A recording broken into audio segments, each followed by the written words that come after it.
बढ़ के माओं और बहनों की इज्जतें उछाली गई। माओं और बहनों की जो घरों में बैठी हैं, जो बाहर आई हैं बाइज्जत रोजगार कमाने के लिए, उनकी इज्जतें उछाली गई।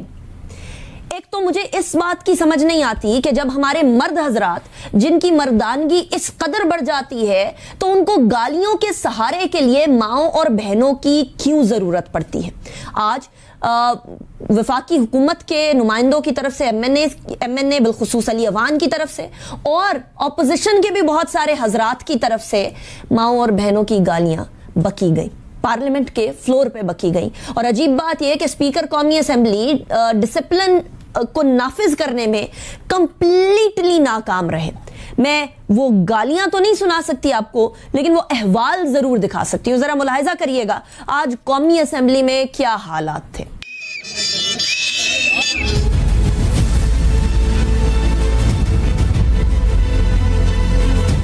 ये तो आपने कौमी असेंबली के हालात देख लिए। सूबाई असेंबली सिंध जिसके अंदर बजट पेश किया जा रहा था, वहां भी हालात कुछ मुख्तलिफ नहीं थे। बाकायदा सीटियों का अरेंजमेंट, बाजों का अरेंजमेंट किया गया ताकि किसी भी तरीके से बजट ना सुना जा सके। अब ये जब बजट की बात होती है, उस टाइम पर भी मैं अपने शो में, बजट से पहले वाले दिन वाले शो में कह चुकी थी कि बेहतर यह होता है कि हुकूमत की तरफ से जो बजट पेश किया जा रहा हो, बल्कि बेहतर क्या होता है, तरजीह ही यही होनी चाहिए हर जमात की कि जो बजट पेश किया जा रहा हो उसको चुप करके सुना जाए, समझा जाए, जो लूप होल्स हो उसको निकाल कर हुकूमत के सामने रखा जाए कि ये गलतियां आप कर रहे हैं, ये हिमाकतें आप कर रहे हैं, इसे दुरुस्त करें।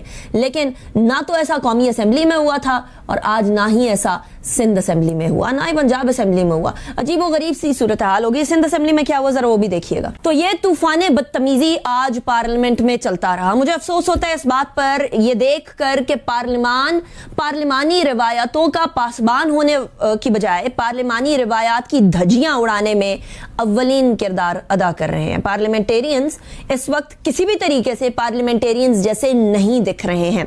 इस टॉपिक पे हमारे साथ जो गुफ्तगू करने के लिए मेहमानान मौजूद हैं, उनसे बात करेंगे। हमारे साथ शौकत पराचा साहब मौजूद हैं, वेरी सीनियर जर्नलिस्ट। बहुत शुक्रिया पराचा साहब, आपने ज्वाइन किया।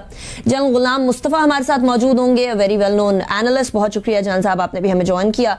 साहिबजादा सिबगतुल्लाह हमारे साथ मौजूद होंगे, पाकिस्तान तहरीक इंसाफ के एमएनए। उनसे भी इस हवाले से जानेंगे कि हुकूमत को क्या हो गया कि उसको गालियां देने की जरूरत पड़ गई। और एक और मैटर है जो कि इस्लामाबाद, जबकि आप बजट पेश कर चुके हैं अपना, कायदे हिज़्ब इख्तिलाफ ने करनी है स्पीच, करने दें, सुन लें और उसके बाद फिर बजट की तरफ बढ़े। बहुत शुक्रिया। यही तो एनोमली है, जब आरटीएस फेल करके इनको लाया गया है तो यही रिजल्ट देंगे वो। यानी ये अजीब है कि हुकूमत एहतजाज कर रही है। ये पहली दफा मैंने पार्लियामेंट में देखा है कि वुज़रा खड़े होकर एहतजाज कर रहे हैं और स्पीकर साहब जो है बजाय इसके कि वुज़रा को बिठाएं, वो हुकूमती नुमाइंदों को बिठाएं, वो जनाब बंद करके इजलास चले जाते हैं कि नहीं 20 मिनट के लिए इजलास बंद है। ये पार्टी लीडरशिप का फर्ज होता है कि वो पार्टी लीडरशिप अपने लोगों को समझाती है कि नहीं आपने ऐवान चलाना है। जिस तरह हमारी हुकूमत के लोग ये समझते हैं कि हुकूमत चलाना हमारा काम नहीं है, महंगाई कंट्रोल करना हमारा काम नहीं है, चीनी की कीमतों को काबू में रखना हमारा काम नहीं है, चिकन की कीमतों को हम काबू में रखना हमारा काम नहीं है, यूटिलिटी स्टोर पर मची करप्शन को रोकना हमारा काम नहीं है। इसी तरह हुकूमत समझती है कि पार्लियामेंट चलाना भी हमारा काम है।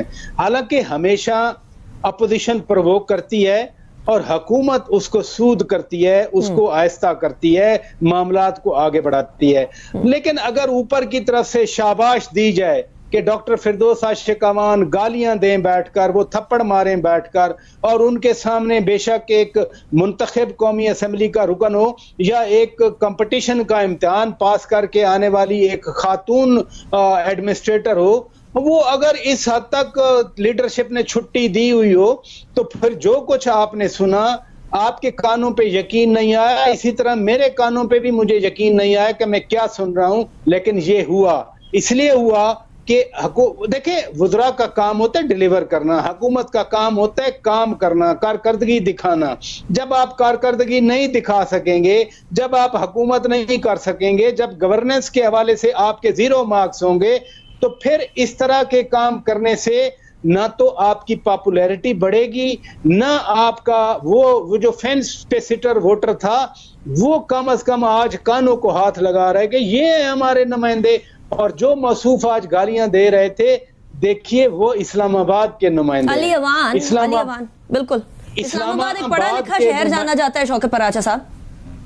मैं यही गुजारिश कर रहा हूं कि अगर पढ़े लिखे शहर के मुंतखब नुमाइंदा ये हरकतें कर रहा है, ये बिहेवियर कर रहा है, उसका एटीट्यूड ये है, तो फिर दूर दराज के गांव जहां के अनपढ़ लोग हैं वो अपने जैसा नुमाइंदा भेज दें, तो उन पर हमें क्या गिला। जहां जो एग्जाम्पलरी जो लीडरशिप आई थी, आज उसकी एग्जाम्पल सेट हो गई कि एग्जाम्पलरी लीडरशिप का बिहेवियर क्या होता है। I am disappointed, I am disgusted. Right Sabaqatullah साहब, ये नेशनल असेंबली में जो अल्फाज इस्तेमाल किए गए, माओ और बहनों की गालियां दी गई नेशनल असेंबली में, ऑपोजिशन के साथ आपको वैसे कोई इख्तलाफ राय है तो आप रखिए, उससे तो कोई आपको मना नहीं करता, एहतजाज भी करना है हुकूमत में होते हुए तब भी करिए, उससे भी, लेकिन माओ और बहनों को तो कम से कम अलग कर देना अपनी गालियों से। आज अली अवान साहब बहुत ही लंबी जबान के साथ इतनी बड़ी बड़ी गालियां दे रहे थे। बिस्मिल्लाहिर्रहमानिर्रहीम। शुक्रिया अनिका कि आपने हमें मौका दिया। बिल्कुल जी, ये मैं समझता हूँ कि एक अफसोसनाक जो हुआ, एक अफसोसनाक वाक़या है, और मैं डिफेंड नहीं करता। देखिए जी, पार्लियामेंट्री डेमोक्रेसी में ट्रेजरी बेंचेस और अपोजिशन के बगैर या ट्रेजरी बेंचेस के बगैर पार्लियामेंट्री डेमोक्रेसी नामुकम्मल है। बदकिस्मती से शुरू दिन से